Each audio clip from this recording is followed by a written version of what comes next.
And after that, I just sort of space out for about an hour. Till I'm Space out? Yeah, I just stare at my desk. But it looks like I'm working. This is essentially the entirety of every government employee's job. Uh-oh, retard alert! Retard alert, class!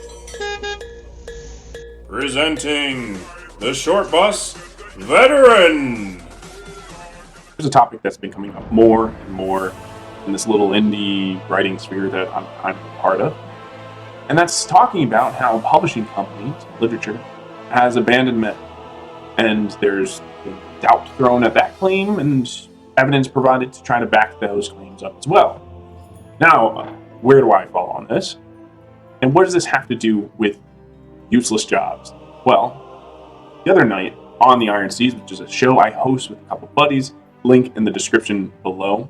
It's another channel where I discuss story writing with my friends. And on that show, our guest for the night was a man who specializes in marketing. And through that discussion, kind of confirmed a lot of things that I had already been thinking about the publishing industry anyways, and how they don't provide any legitimate help to the authors, which is something that he said himself when he did work in the book literature industry, which he doesn't anymore. And he was very open about telling people that they weren't going to pick up anyways, that, yeah, you're better off not finding a publisher because they're not going to do any work for you anyways. Now, something that like this instantly reminded me of, if anyone's ever bought a house before, I know this is probably not too many of you out there, but especially in a crowded area, you buy a house and you're like, wow, what did I pay this realtor like well over like $10,000 or however much for? What was the point of that? They did nothing. Realtors often, unless you're in a probably more of a less crowded area, essentially all they do is walk with you and look at the house for you. Oh, geez, great. That was so much help. But then when you're like, oh, I need to try to find a house I could potentially purchase, they're like, yeah, here's Zillow. Like, send us some houses that you like and you want to check out. I'm like, what? So when you're done with the whole purchase of the house, you're like, what did I give you money for? What did you do in this? But then there's this whole mafia thing going on where you can't, when somebody sells a house and they have a realtor, they won't look at anyone that doesn't have a realtor. It's all this mafia nonsense. There's a whole ecosystem in many job fields that are built to not actually do anything. And that's essentially what the publishing industry has become. Not a recent thing. It's been like this for quite a while. When asking a marketing person if I were, hired by a publisher, what would be the staff's advice, or what would the marketing people do for me? And essentially what it is advice of starting your social media, put out videos, make shorts from those videos, become a social media person, and build up your social credit score, because that's how the industry is built. And now from the marketing people, that's their job, is to make the publishing company money. But the publishing company needs to figure out a different way to just be something else other than basically leeching off of an author's money and actually do all the work yourself. What do we do? Here's 3 months of marketing. We'll get you like a couple thousand, and we're going to just drop it. But forever, for the rest of the time, that the percentage of your book is going to come to us, and all the marketing and everything's going to be up to you at that point after a few months. It's bullshit. Like, when you're going to tell me to make a video, make shorts, and make a bunch of video content, build up my social media, make tweets or whatever, I'm literally going to you so I don't have to do that, because there's this whole thing with authors. There's this weird thing with authors. They want to write their stories. Yeah, they actually want to write their stories that they have, and doing the whole social media thing, like creating a video, making shorts out of it, especially depending on your skills, your abilities, or whatever.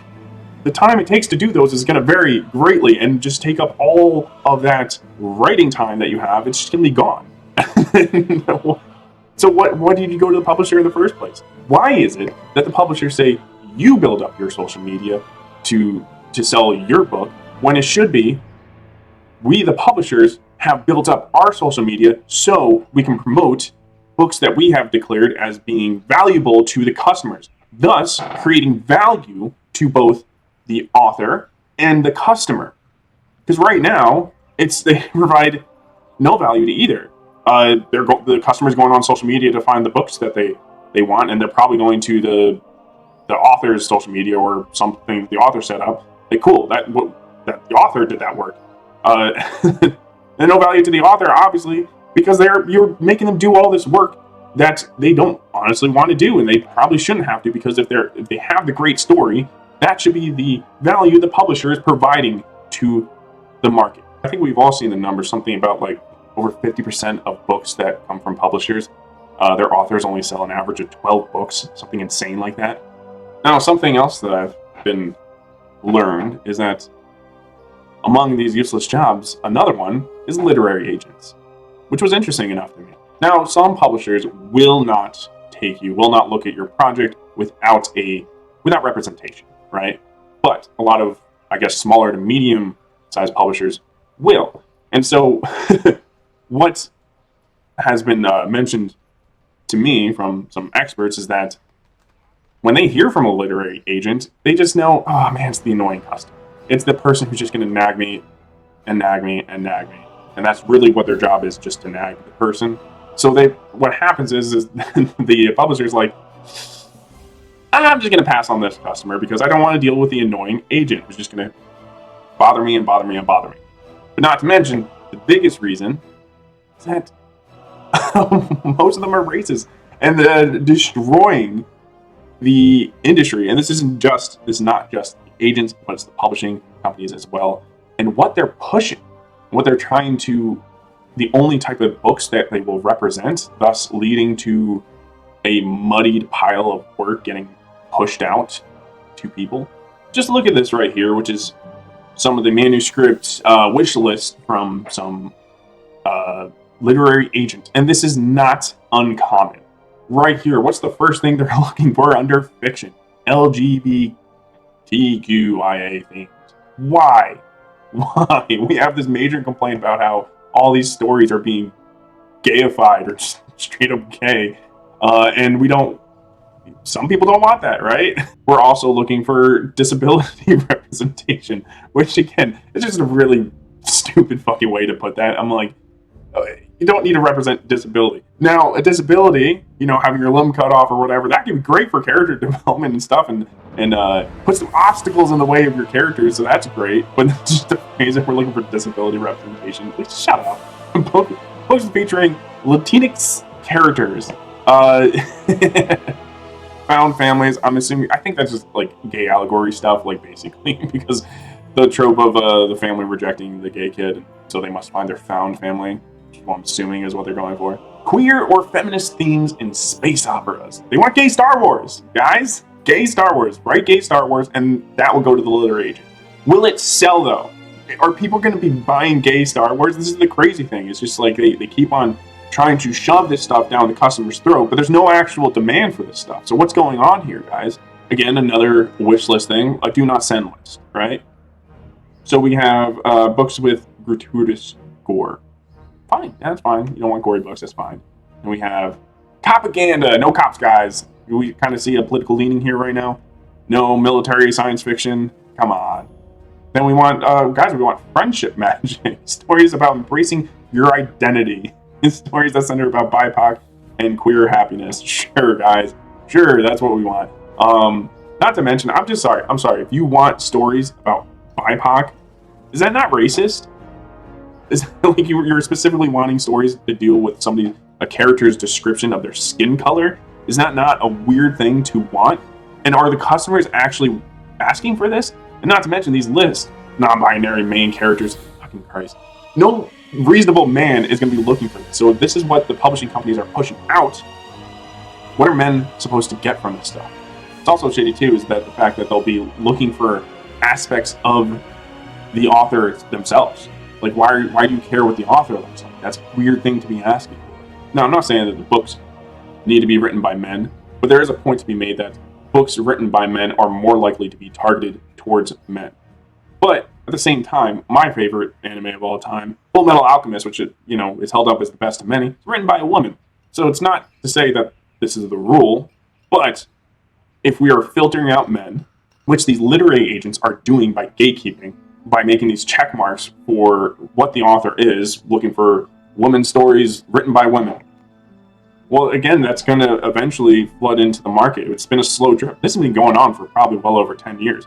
So you think about how that has slowly started to affect what's been coming out, and now you kind of wonder, well, no shit, we have nothing but romanticies being sold on the shelves. Now we got like Brandon Sanderson, who used to not write any of this fucking therapy books, is what most of these things have come to, but great, now Stormlight 5's out. He was an outlier because, like many of the other straight white men authors that are very popular, well, they got into the industry early. Not to say that there's not going to be any new ones coming forward and anything, but it's going to be harder and harder to come by. And that's when we're going to look at another great image. We have this person who is a literary agent cheering on the fact that there are 0 straight white men that have gotten on the Goodreads list of the year's debut novels. That's a weird thing to celebrate. Again, you're celebrating things based off people's skin colors, and that's a weird thing to do. Not to mention, that's actually racist. And then we have a proper response from a John A. Douglas saying, what author would want you as an agent? Go fuck yourself. Apparently my 32 clients in 4 continents do, and judging by the hundreds of queries I am working through, a ton of others. And this is where I'm getting to.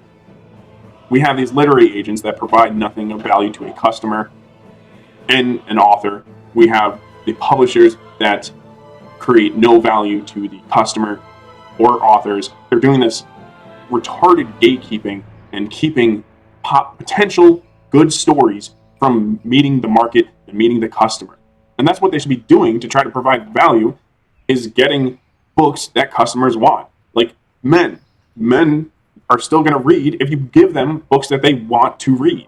But thanks to having this flooded amount of virtue signaling literary art agents and publishers, the market for men's reading is being smothered as a side effect.